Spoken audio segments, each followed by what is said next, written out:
Hey guys, this is Karen, and I just felt the urge to tell you about the experience that I had in one of my college classes today that I found rather disturbing yet enlightening, I guess. And I just really wanted to tell you guys about it and get your thoughts. So, I just finished a college class geared towards social work and at a very well known university. And we just had a class that has to do with academic diversity, equality, and inclusion. There's a whole guest speaker and all of that stuff. And one of the projects, one of the discussions, they give you little handouts that you all work together as a group or whatnot. And one of them it was called Privileges for Sale. Basically, each group was given a budget and was then supposed to, off this list, purchase whichever privileges they felt were most important. Now, one of the people that was in my group was my professor, who is an immigrant, which is fine, obviously. But it makes her views a slightly bit different, which you expect, especially in a field like social work. You have to be very open-minded for that, very open-hearted.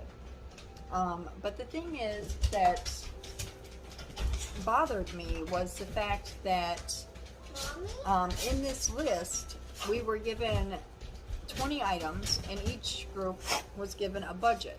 The budget was to buy these different Mommy, don't. Okay, let's try that again. Sorry about that. Kids got home. Brief interruption. So, as I was saying, we were all given these options to buy these privileges, and every group was given a different budget. It was a really a unique, interesting project. However, number one here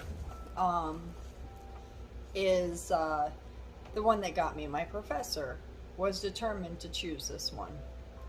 It is to be able to walk into a room and see other people of the same race as you represent there. So basically, to walk into a room full of the same race as you are.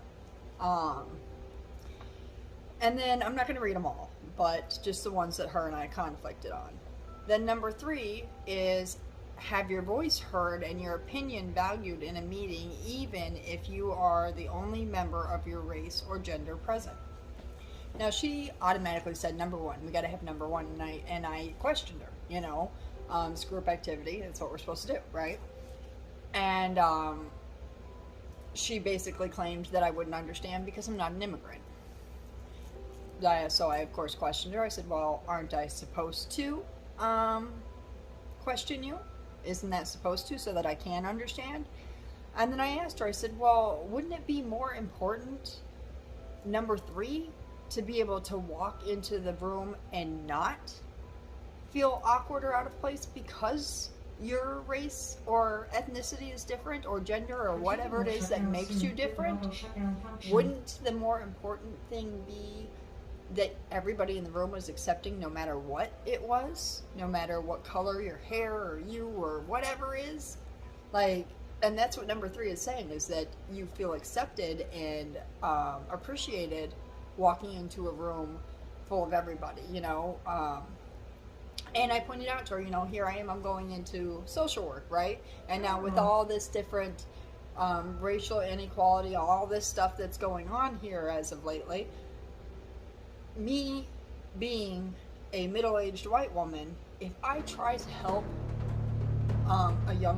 especially a younger, but any woman of a different ethnicity with her children, she's looking at me like I'm judging her, like I think that I'm better than her. So I'm not accepted for something that's out of my control. Is that not the same thing? I understand the feeling of oppression and all of that, I get it. But these stereotypes and her choosing she would rather be in a room, you're telling everybody that you should look at everybody as equals, but you just chose an option that says that you would rather be in a room, you would feel more comfortable. The first privilege you would buy would be to be in a room full of people that were the same race and ethnicity as you. when you're sitting here teaching a class and telling us that we should accept everybody and that we should treat everybody as equals, when there's another option, just 2 options down, that says you want to have your voice heard in a group of different races and ethnicities and genders and so on and so forth. So wouldn't that be the better option? Now, she butted heads with me a little bit on that, and we never did really agree. I did get the rest of our group, who were all younger black women, to agree, however, because they saw the point. But the other one was, oh gosh, where was it? Oh, to have legal documents accurately represent who you are and how you identify. Now, she automatically found a way to turn that into something to do with her immigration status. And I said, no, it has nothing to do with immigration. And she says, oh, well, you say that because you're not an immigrant. And I said, no, I say that because that particular statement has to do with those folks who identify as a different sex or gender than what they were born as. So if I identified as a man and my ID said that I'm a woman, then my legal documents would not show what I identified as. I said, your legal documents identify you as an immigrant. Do they not? And she said, well, yes. I said, then they don't not identify you as what you identify. You yourself identify as an immigrant. So that doesn't apply to you because you choose to identify as an immigrant. Just the same as I choose to identify as a white female. So, I mean, I could say, you know, I'm a Mexican male or a, you know, whatever, but my documentation isn't going to say that.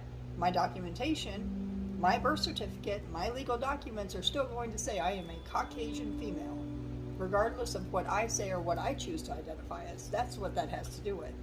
She refused to see that. She was very, very bent, determined that everything was going to be on her documentation. All had to do with her immigration status. And now that's fine. Everybody's legal. You know, you have your own opinions. That's great. My thing is, this is the person who is teaching an equality class, an inclusion class. This is the person who has doctrines and everything else in teaching us how to be social workers, how to accept everybody despite their culture, despite any of their socioeconomic statuses or any of that. Yet her first option, her very first option, was to be able to walk into a room full of people that were the same race and ethnicity as she is. How would that be teaching anybody acceptance or equality? How is that going to be the person that leads us into treating each other as equals? It's not. Not at all. So I really want to get this message out there. This is something we need to change. Our children do not need to grow up wanting to be in a space filled up a ton of people just like them because they're afraid of the other, of whatever the other is. Our children need to grow up not noticing that I'm white and they're black, or, you know, so on and so forth, or whatever it is. That's a boy, this is a girl, this is, you know, all these labels, all of this uncomfortability around somebody who's not just like you is the problem. And to have somebody who's supposed to be this like wonderful, wonderful teacher, and she knows what the books say. She does. She's very intelligent. But that view to just rather be in a room full of people that are just like me, instead of being in a room of people completely different and feeling accepted, that's an internal problem. And I personally, as a mother, want to find a way to teach my children to be able to walk into that room of everybody else that's nothing like them and feel confident and feel accepted, and pray that they are accepted regardless of what they look like, who they are. You know, be accepted for just being who they are, regardless of what their choices have been. Um, it's just really sad that that is the person that is representing equality and inclusion. You know, that that would be that view. I, I mean, correct me if I'm wrong, but that is not equality or inclusion.